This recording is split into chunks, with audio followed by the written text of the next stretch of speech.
Hello students, स्वागत है बेटा आपका एनसीईआरटी इन्फोबाइट्स के नेक्स्ट वीडियो सेक्शन में। आज हम आपका क्लास 11th के एक कंटेंट में स्वागत करते हैं बेटा। टॉपिक जैसे कि आपको दिख रहा है, हम रिप्रोडक्शन इन बैक्टीरिया पर बात करेंगे। बैक्टीरिया में रिप्रोडक्शन की अगर हम बात करें तो ये जानते रहिए कि बैक्टीरिया में रिप्रोडक्शन के मल्टीपल वेज पॉसिबल है।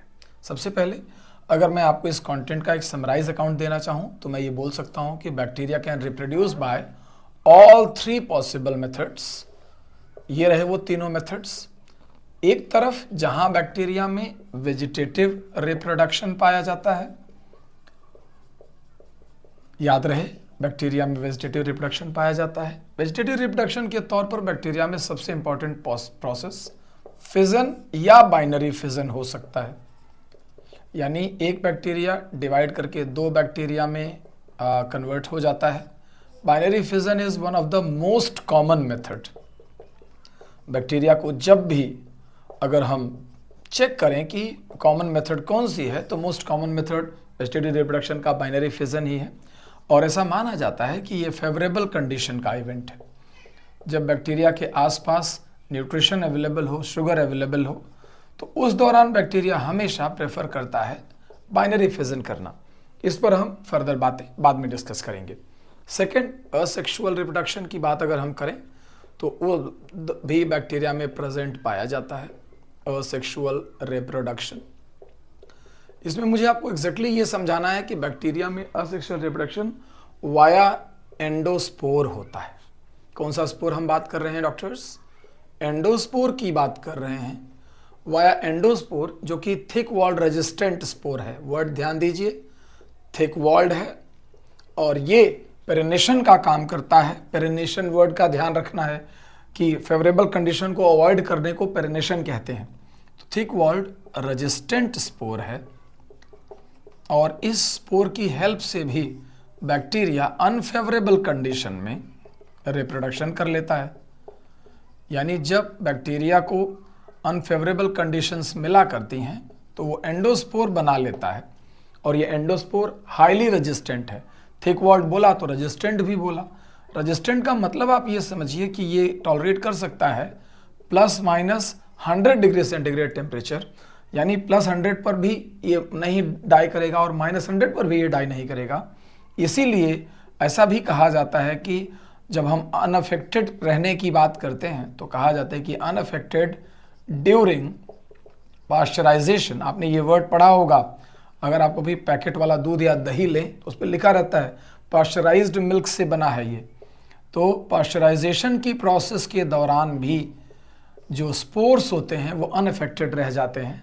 ये असेक्सुअल रिप्रोडक्शन की मेथड है। इसके अलावा bacteria can reproduce by another method and that is called as genetic recombination.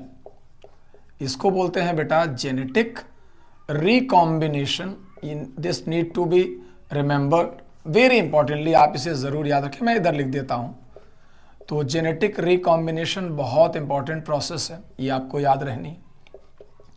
इसके बारे में एनसीईआरटी में 1.5 लाइनें बड़ी सॉलिड लिखी हुई हैं। लिखा हुआ है कि जेनेटिक रिकॉम्बिनेशन एक तरह का one sort of sexual reproduction ही है, लेकिन प्रिमिटिव टाइप का। सो मैं वही वर्ड यूज़ कर देता हूँ, sort of primitive sexual reproduction. बहुत पुराने तरह का एक सेक्सुअल रिप्रोडक्शन का प्रोसेस है ये, sort of primitive sexual reproduction, ये जानते रहें।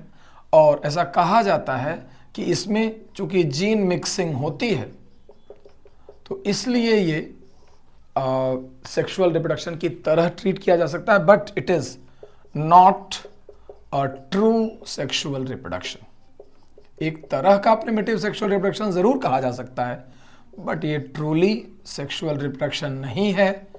डॉक्टर्स इस पर मार्क करिए कि क्यों ये ट्रूली सेक्सुअल रिप्रोडक्शन नहीं है। बिकॉज इसमें गैमीट नहीं बनता, दूसरा गैमेटिक फ्यूजन नहीं होता, तीसरा जाइगोट नहीं बनता, चौथा एम्ब्रियो नहीं बनता, और इस तरीके से अगली जनरेशन का फॉर्मेशन कुछ अलग तरीके से होता है।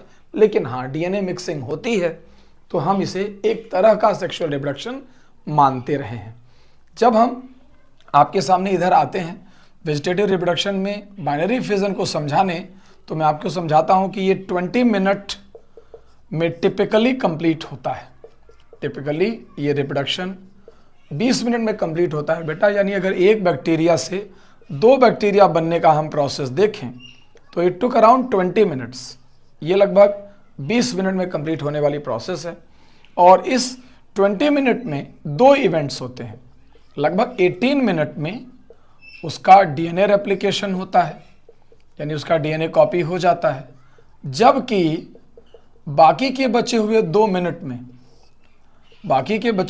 मिनट में उसका साइटोकाइनेसिस और बाकी सारी प्रोसेस हो जाती है। तो हम जब बोलते हैं तो हम 2 तरीके से इसे बोलते हैं कि 20 मिनट में कंप्लीट होने वाली प्रोसेस। इस पर एक जो बहुत अच्छे तरीके के सवाल आपके सामने आते हैं वो ये वाले क्वेश्चन हैं कि जैसे मान लीजिए कि हम एक कप की बात करते हैं, ठीक है। एक क्वेश्चन आप यहाँ पर देखिए, कि स्टडी आपको समझ में आ जाएगी।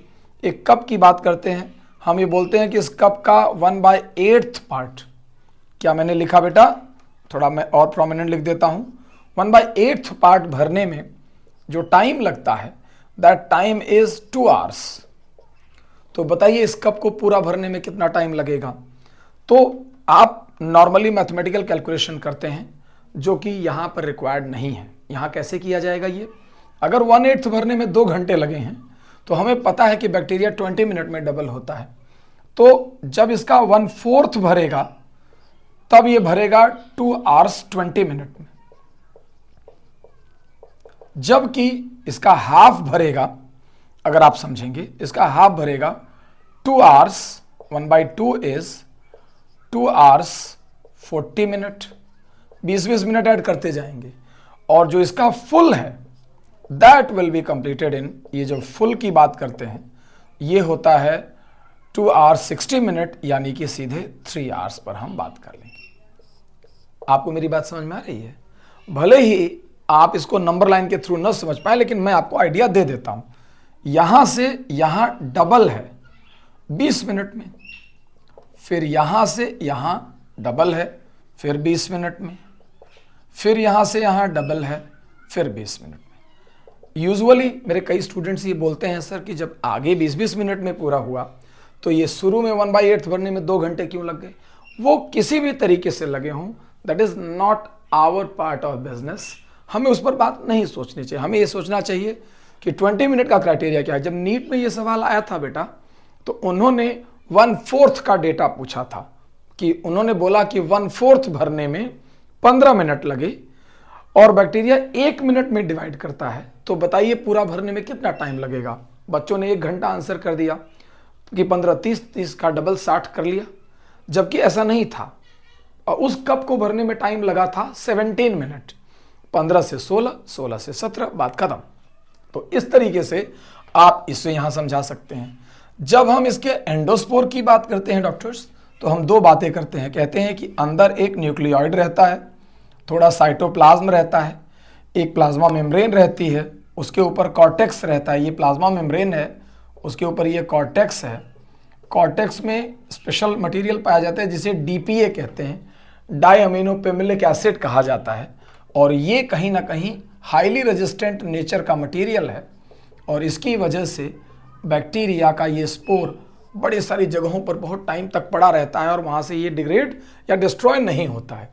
जब हम जेनेटिक रिकॉम्बिनेशन की बात करते हैं तो 3 मेजर प्रोसेसेस पर बात करते हैं। एक का नाम है कॉन्जुगेशन, दूसरे का नाम है ट्रांसफॉर्मेशन और तीसरे का नाम है ट्रांसडक्शन। कॉन्जुगेशन, ट्रांसफॉर्मेशन और ट्रांसडक्शन। आप बाद में जब और फर्दर डिटेलिंग पर जाएंगे तो हम इन पर और अच्छे से बात कर सकेंगे। फिलहाल इतना जानते रहिए कि इसमें से conjugation bacteria to bacteria exchange of DNA होता है वाया कॉन्जुगेशन ट्यूब। ये स्पेशल डिवाइस के थ्रू होता है जिसका नाम होता है बेटा कॉन्जुगेशन ट्यूब। ये जो ट्रांसफॉर्मेशन है, ये एक बैक्टीरिया मर जाता है, वो मीडियम में अपना डीएनए छोड़ देता है, दूसरा बैक्टीरिया वहाँ से डीएनए पिक कर लेता है। इस पिकअप प्रोसेस के लिए भी वर्ड है, इसे कॉम्पिटेंसी कहते हैं। तो यहाँ पर मैं आपको एक याद करने वाला वर्ड कॉम्पिटेंसी बताता हूँ। And this transduction is via bacteriophage. मान लीजिए एक वायरस है, किसी एक बैक्टीरिया पर लैंड कर गया, वहां से जा करके डीएनए उठा करके दूसरे बैक्टीरिया में डाल दिया, तो इस तरीके से होने वाले ट्रांसफर को हम क्या बोलते हैं? ट्रांसडक्शन। ठीक है, आई होप आपको बैक्टीरियल रिप्रोडक्शन में एक कॉम्प्रिहेंसिव और डिटेल्ड अकाउंट मिल गया होगा। इसे बहुत अच्छे से रिवाइज करिएगा बेटा और अपना ख्याल रखिएगा। ठीक है, मिलते हैं।